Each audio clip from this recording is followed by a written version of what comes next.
दोस्तों नमस्कार। हाजिर एक बार फिर से नई वीडियो के साथ। और पिछली वीडियो में आपने देखा था कि कैसे उमेश चंद्र जी के चैलेंज का हमने प्रमाण सहित जवाब दिया था।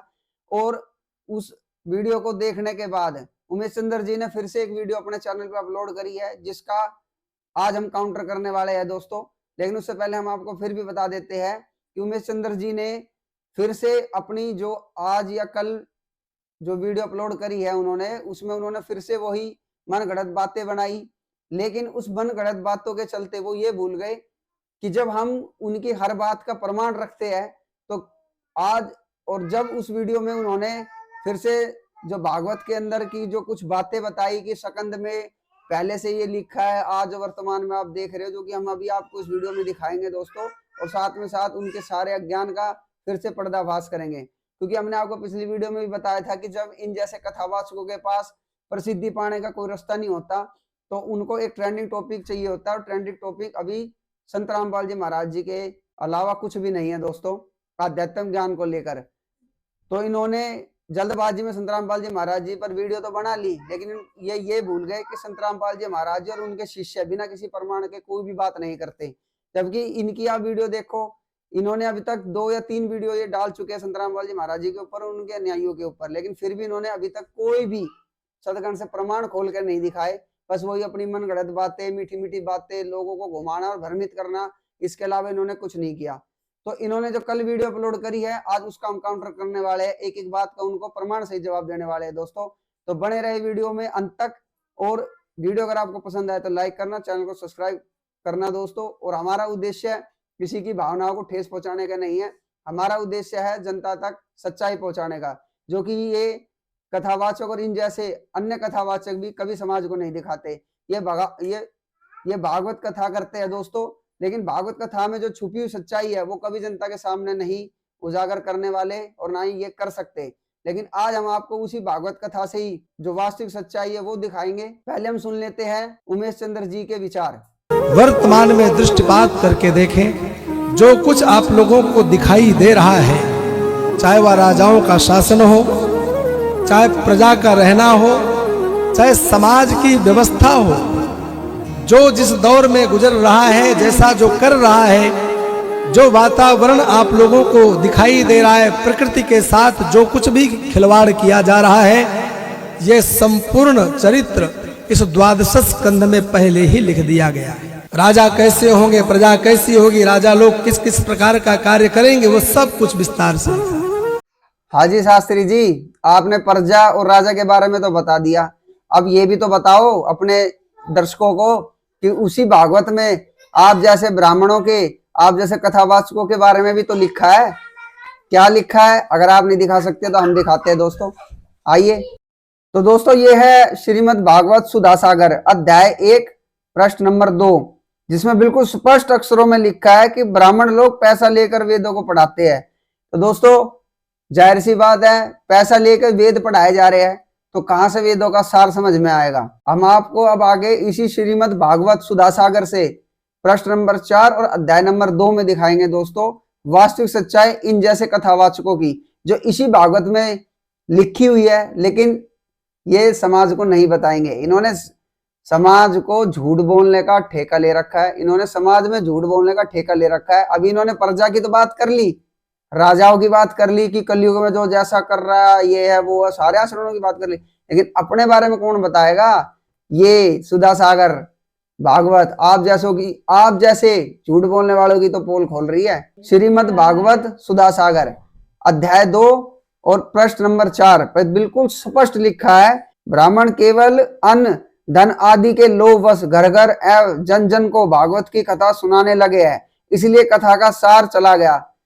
तो दोस्तों ये बिल्कुल स्पष्ट इसी भागवत सुधा सागर में लिखा है कि जो ब्राह्मण है वो लोभवश यानी धन के लोभ में और अन्न के लोभ में घर घर जाकर भागवत की कथा करने लगे, जिससे उस कथा का सार समाप्त हो गया।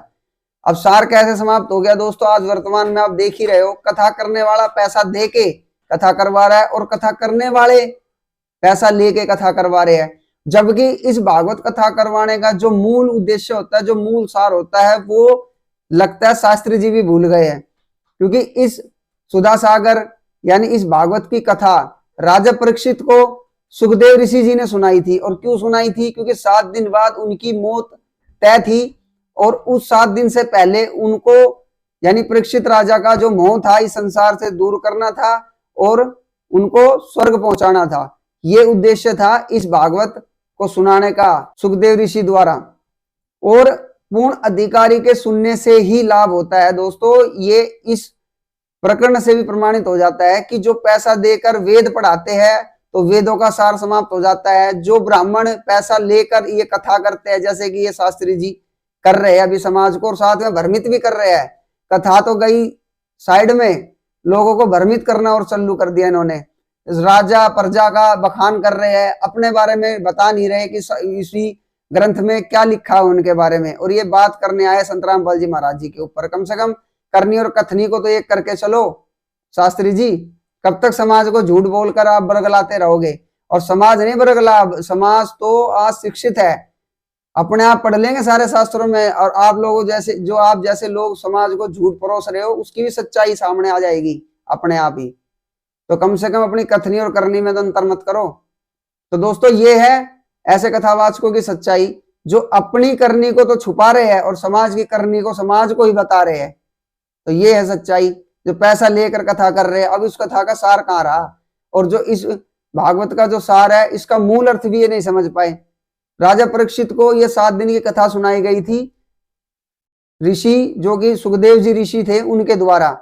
और वो कथा सुनने के बाद राजा परीक्षित का इस संसार से मोह समाप्त हुआ और वो बैकुंठ लोक यानी विष्णु के लोक में चले गए। आइए अब हम आपको दिखाते हैं श्रीमद् भागवत गीता जी से प्रमाणित करके दिखाते हैं कि स्वर्ग लोक में गए हुए मनुष्य यानी जो किसी भी तरह की भक्ति करके अगर वो स्वर्ग लोक में चले जाते हैं या इस भागवत कथा को सुनने के बाद भी अगर उनका मोह समाप्त हो जाता है और वो स्वर्ग लोक की प्राप्ति करते हैं, तो हमारी गीता जी स्वर्ग लोक में गए हुए मनुष्य की क्या स्थिति बताती है दोस्तों, वो आज हम आपको प्रमाण सहित इसी वीडियो में दिखाएंगे। क्योंकि शास्त्री जी ने सिर्फ ये ढिंढोरा पीटा है कि उन्होंने अध्ययन करा है, शास्त्रों का अध्ययन करा है, लेकिन वो शास्त्रों का मूल जो सार है वो समझ नहीं पाए। और मुझे तो इनकी बातों से ये भी स्पष्ट लगता है कि इन्होंने सिर्फ ये कथा करनी ही सीखी है। शास्त्र ना इन्हें कभी खोले, ना कभी ये खोल सकते और ना ही खोल के समाज को दिखा सकते। दोस्तों हम आपको दिखाते हैं श्रीमद् देवी भागवत गीता जी से कि शास्त्री जी की पोल कैसे खुलती है। जो ये भागवत जो कथा ये सुनाते हैं इसका ना तो इनको सार पता। और जब राजा परीक्षित स्वर्ग में गए, स्वर्ग में जाने के बाद भी उनका मोक्ष नहीं हुआ, ये हम प्रमाणित करके दिखाएंगे आपको इसी गीता जी से। तो चलो दोस्तों दिखाते हैं आपको वो सारे प्रमाण। गीता अध्याय 9 श्लोक 20 जिसमें ये प्रमाणित होता है कि गीता ज्ञानदाता कहता है, तीनों वेदों में विद्वान किए हुए सकाम कर्मों को करने वाले, सोम रस को पीने वाले, पाप रहित पुरुष मुझको यज्ञों के द्वारा पूज कर स्वर्ग की प्राप्ति चाहते हैं। वे पुरुष अपने पुण्य के फलस्वरूप स्वर्गलोक को प्राप्त होकर स्वर्ग में दिव्य देवताओं के भोगों को भोगते हैं। गीता अध्याय 9 श्लोक 21 पे आ जाते हैं दोस्तों। वे उस विशाल सर्वलोक को भोगकर पुण्य क्षीण होने पर मृत्यु लोक को प्राप्त होते हैं। इस प्रकार स्वर्ग के साधन रूप तीनों वेदों में कहे वे सहकाम कर्मों का आश्रय लेने वाले और भोगों की कामना वाले पुरुष बार बार आवागमन को प्राप्त होते हैं। पुण्यों के प्रभाव से स्वर्ग में जाते हैं और पुण्य क्षीण होने पर मृत्यु लोक में आते हैं।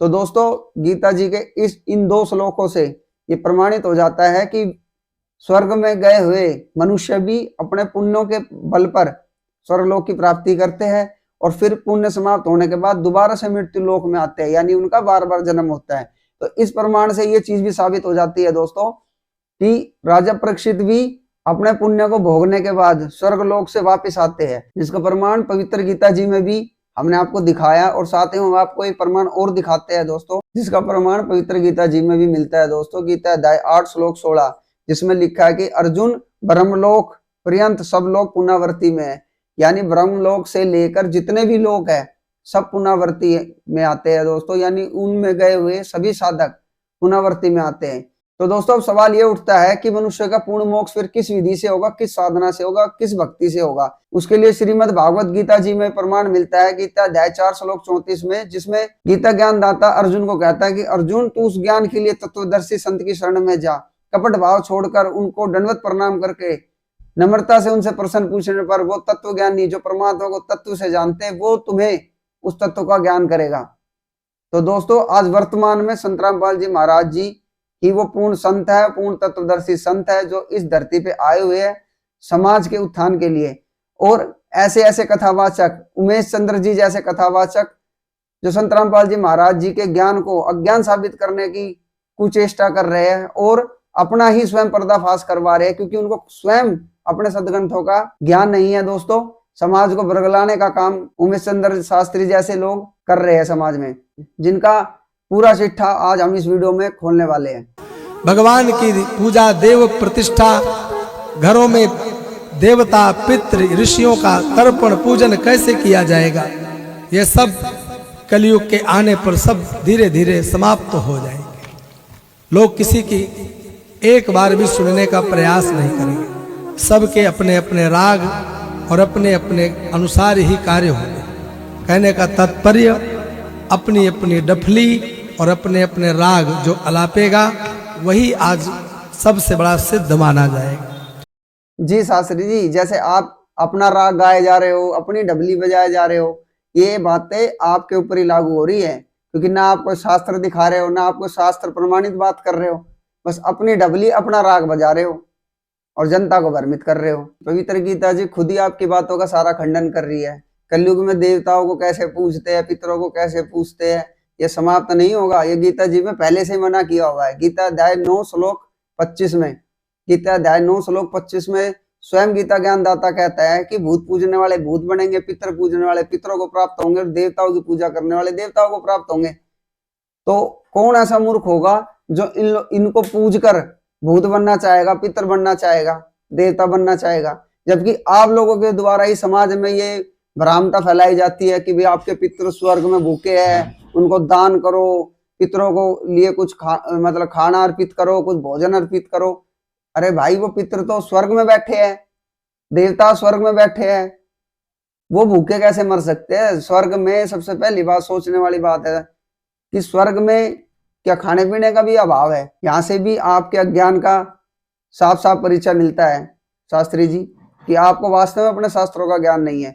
अभी भी आप अपनी रोजी रोटी को बचाने के लिए सारी बातें बोल रहे हो कि भाई कलयुग में आने में, कलयुग आते आते कैसे पितरों की पूजा समाप्त हो जाएगी, देवताओं की पूजा समाप्त हो जाएगी। अरे श्रीमद देवी भागवत खोल के तो देखो, गीता अध्याय 9 श्लोक 25 खोल के देखो, उसमें स्वयं गीता ज्ञानदाता मना कर रहा है। व्रत करने के लिए पवित्र गीता जी में मना कर रखा है कि ये योग ना अधिक खाने वालों का सफल हो सकता, ना न खाने वाले का, न बिल्कुल न खाने वाले का सफल हो सकता। अर्जुन तो स्पष्ट मना है वो तो। लेकिन आप जैसे जो अपने आप को पीएचडी होल्डर घोषित करे बैठे हैं, कहते हैं हमने शास्त्रों का अध्ययन कर रखा। क्या खाक शास्त्रों का अध्ययन कर रखा आपने शास्त्री जी? मूर्ख बनाने में लगे हुए जनता को, भूत प्रेत पितृ बनाने पे लगे हुए आप समाज को। जो नियम बना देगा वही नियम मान करके लोग चलने लगे। शास्त्रों से लेना देना नहीं, वेद से पुराणों से कुछ लेना देना नहीं, बोले अपने अनुसार ही जो कुछ इन्हें अच्छा लगेगा वह लिख देंगे, वही प्रमाण बन जाएगा। मैंने अभी 2 दिन पहले ही एक विषय को बोला था, आपने सुना था किस प्रकार से हमारे वेद विरुद्ध, शास्त्र विरुद्ध, सनातन विरुद्ध षड्यंत्र रच करके लोग अनेक अनेक प्रकार की कार्य करते हुए दिखाई देते हैं। जब उस विषय पर हमने कुछ प्रकाश डाला तो एक नहीं अनेक अनेक लोग आज विरोध करते हुए दिखाई दे रहे हैं। शास्त्री जी आपने कुछ भी प्रकाश नहीं डाला, आपने तो जनता को भ्रमित कर डाला। और हम संत रामपाल जी महाराज जी के शिष्य है, कौन सा वेद विरुद्ध कार्य कर रहे हैं, कौन सा शास्त्र विरुद्ध कार्य कर रहे हैं, आप हमें बताओ तो सही। अरे गीता अध्याय 9 श्लोक 25 में साफ मना कर रखा है, साफ बता रखा है गीता ज्ञानदाता ने कि भाई भूत पूजने वाले भूत बनेंगे, पितर पूजने वाले पितर बनेंगे। भाई शास्त्री जी हमें पितर नहीं बनना, हमें भूत नहीं बनना। हम तो आपसे ये सवाल करना चाहते हैं कि भाई ऐसा कौन सा कार्य हमारे पूर्वजों ने कर दिया जो वो पितर बन गए, जो भूत बन गए, और जिनके नाम पर आप श्राद्ध लिखवाते हो हैं और ये अन्य क्रियाएं करवाते हो। भाई हमें बताओ तो सही, ऐसा कौन सा काम कर दिया और कौन सा काम ऐसा हम कर रहे हैं जो शास्त्र विरुद्ध हो गया, वेद विरुद्ध हो गया। वेद के बारे में आपको पता भी है, वेदों में लिखा क्या है? आप हमें दिखाओ ना, वेद में कहाँ लिखा है पितृ पूजा करना, श्राद्ध करना, कथाएं करना, व्रत करना, आप हमें एक तो ऐसा मंत्र दिखा दो वेदों में, तो हम मान जाएंगे कि आपने वास्तव में पीएचडी कर रखी है, आपने शास्त्रों का ध्यान कर रखा है, शास्त्रों का अध्ययन कर रखा है। या सिर्फ जनता के सामने बेमतलब की बातें जिनका कोई सिर ना पैर करे जा रहे हो, करे जा रहे हो। पहले देख तो लो हमारे वेद शास्त्र गीता में लिखा क्या है। कहीं लिखा है हमारी गीता जी में व्रत करना, देवी देवताओं को पूजना? देवी देवताओं को पूजन करने वाले को तो मूर्ख बता रखा है गीता जी के अंदर। और अगर और खोल कर दिखाने लगे ना तो शास्त्री जी आपको शर्म आ जाएगी। त्रिगुणी माया, जिनका ज्ञान माया के गुणों द्वारा हरा जा चुका, मनुष्य में नीच कर्म करने वाले राक्षस स्वभाव को धारण करे हुए प्राणी है। त्रिगुणी माया कौन है आपको ये भी नहीं पता। तीन गुण कौन है शायद मुझे लगता है आपको ये भी नहीं पता होगा। उसी के लिए भगवत गीता। और आपको हम एक बात और खोल के बता देते हैं कि आपको अभी तक सिर्फ यही लगता होगा कि जो गीता का ज्ञान है वो कृष्ण जी ने दिया है, जबकि हमने आपको पिछली वीडियो में दिखाया था कि ब्रह्मा विष्णु महेश हमारे शास्त्र बताते हैं कि इनका जन्म और मरण होता है। और जिनका जन्म मरण होता है तो फिर कृष्ण जी भी पूर्ण परमात्मा नहीं है दोस्तों। और ये जो गीता का ज्ञान है ये स्वयं श्री कृष्ण जी के अंदर प्रवेश करके ब्रह्म ने दिया है, काल ब्रह्म ने, जिसने गीता अध्याय 11 श्लोक 32 में अपने आप को काल कहा है कि मैं सारे संसार को नाश करने के लिए आया हूं और मैं बड़ा हुआ महाकाल हूं अर्जुन। तो शास्त्री जी से हम निवेदन ये करेंगे और फिर हम उनसे निवेदन करना चाहते कि अपने सदग्रंथों की थोड़ी सी पढ़ाई ढंग से कर लो, पूर्ण गुरु की शरण में आके कर लो तो ज्यादा अच्छा रहेगा। समाज को भ्रमित करना बंद कर दो शास्त्री जी। हमने देख लिया, हमने आपकी बातों से अंदाजा लगा लिया कि आपको कितने अपने शास्त्रों का ज्ञान है। और आप हमें बता रहे हो कि वेद विरुद्ध षड्यंत्र रच रहे हैं। क्या षड्यंत्र रच रहे हैं भाई? संत रामपाल जी महाराज जी सारे शास्त्रों को खोल के दिखाते हैं, हम आपको सारे प्रमाण दिखाने लग रहे। आप दिखाओ तो सही, एक तो प्रमाण दिखाओ अपनी बातों का। तो कुछ बहनें हमारी वीडियो बना करके और वीडियो को जारी किया है और इस प्रकार से उन्होंने हमें ही, कोई कह रहा है झोला छाप कथावाचक, कोई कहते हैं स्वयंभू कथावाचक। शास्त्री जी हमने आपको स्वयंभू कथावाचक कहा ही नहीं, आपने खुद अपने आप को स्वयंभू कथावाचक घोषित किया है। आप अपनी वीडियो में तो कह रहे हो कि मैंने स्वयं अध्ययन करा है, मैंने इतने वर्ष तक भाई संस्कृत पढ़ी है, व्याकरण पढ़ी है, सारे शास्त्रों का मैंने अध्ययन करा, तब जाके मैं कथावाचक यानी कथा करना मैंने प्रारंभ किया है। तो स्वयंभू तो आप खुद ही हो गए, आपने खुद ही इस चीज को साबित कर दिया। हम आपको स्वयंभू क्या कहे? और स्वयंभू ऐसे ही लोगों को, ऐसे कथावाचकों को, ऐसे ही गुरुओं को कहा जाता है जो खुद से शास्त्र पढ़ लेते हैं, उनका सार उनको समझ में नहीं आता, बस सुनी सुनाई कथाएं समाज में सुनाने लगते हैं और लोगों को भ्रमित करने लगते हैं। तो स्वयंभू तो आप स्वयं ही हो गए, हम आपको क्या स्वयंभू बताएं? यानी भगवान के सामने क्या रामदास लगा हुआ था? शास्त्री जी आप कबीर साहब जी के ऊपर जो बात करते हो, कबीर साहब जी को मानते हो, तो कबीर साहब जी की वाणी भी पढ़ो। और जो आप कबीरदास की जो बात कर रहे हैं ना, वो कबीरदास कबीर साहब जी ने अपने नाम के पीछे नहीं लिखा। कबीर साहब जी ने दास की भूमिका करी, एक भगत की भूमिका करी, एक संत की भूमिका करी, एक शिष्य की भूमिका करी, और स्वयं तो पूर्ण परमात्मा वो थे ही।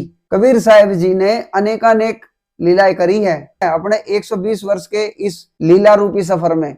लेकिन आप जैसे अज्ञानियों को ये बात समझ में आने वाली नहीं है, क्योंकि आप लोगों को सिर्फ कबीर साहब जी के वो ही दोहे नजर आते हैं जिनको आप समाज में सुना सुना के लोगों की वाई वाई लूट सको और अपना घर भर सको। अभी भी आपने इस कथा में यही करा, अंत में आपने कबीर साहब जी के दोहे गाए। ओहो, बस क्या कहे शास्त्री जी, आपके मतलब आपने ये चीज साबित कर दी कि आपको कोई फर्क नहीं पड़ता समाज के कल्याण से, समाज का क्या हाल हो, क्या उनकी दुर्दशा हो, आपको कोई लेना देना नहीं। आपको सिर्फ गाना है, बजवाना है, तालियां पिटवानी है, चाहे वो कबीर साहब जी के दोहे हो, चाहे वो भागवत कथा हो, चाहे वो कोई भी चीज हो। आपका मुख्य उद्देश्य यही है, ताली पिटवाना, ठुमके लगवाना, जो आपकी वीडियो में हमने देखा भी है। आप कैसे बहन बेटियों को नचा रहे हो कथा के अंदर। इन नचाने गाने से ही मोक्ष होगा क्या समाज का? क्या भक्त समाज का नाचने गाने से मोक्ष होता हो तो मीराबाई, रविदास जी, गरीबदास जी महाराज जी, अनेकानेक संत हुए जिनसे परमात्मा स्वयं मिले और जिन्होंने परमात्मा से, जिनको परमात्मा की प्राप्ति हुई, वो कभी भी नहीं नाचे। आदरणीय नानक जी की वाणी है कि ना जाने काल की कर डाले, किस विधि गल जा बासावे, और जिना दे सिरते मौत खुड़क दी, उन्हां केड़ा आसावे। तो ये थे वो सूरवीर संत, सूरवीर भगत, जिन्होंने ऐसी वाणी बोली जिनको पूर्णतः ज्ञान हो गया कि इस काल लोक में क्या नाचे, क्या गाए, क्या खुशी मनाए, ना जाने कब किसके साथ क्या बिजली गिर जाए। तो पूर्ण परमात्मा की जानकारी होने के बाद, परमात्मा से परिचित होने के बाद भक्तों के तो वैराग उत्पन्न होता है। कबीर साहब जी एक वाणी बोलते हैं कि जिस मरने से जग डरे मेरे मन आनंद, और कब मरूं और कब पाऊं वो पूर्ण परमानंद। और ये जो वाणी है ये भक्तों के लिए बोली है, ना कि उन्होंने स्वयं के लिए बोली है। क्योंकि तुम जैसे नकली धर्मगुरु कथावाचकों का सिर्फ यही उद्देश्य है कि सिर्फ उन वाणियों को पकड़ना जिनसे तुम्हारा स्वार्थ सिद्ध होता है, ना कि वो वाणियां देखना जिसमें कबीर साहब जी ने स्वयं को भगवान बताया है। कबीर साहब जी ने बोला है, कबीर साहब जी ने एक वाणी बोली है कि हम ही अलग अल्लाह है कुतुम गोशोर पीर, गरीब दास खालक धनी हमारा नाम कबीर। तो पूरे कुल के सर्जनहार है, सृष्टि के सर्जनहार है कबीर साहब जी, जिनको आप एक दास समझते हो।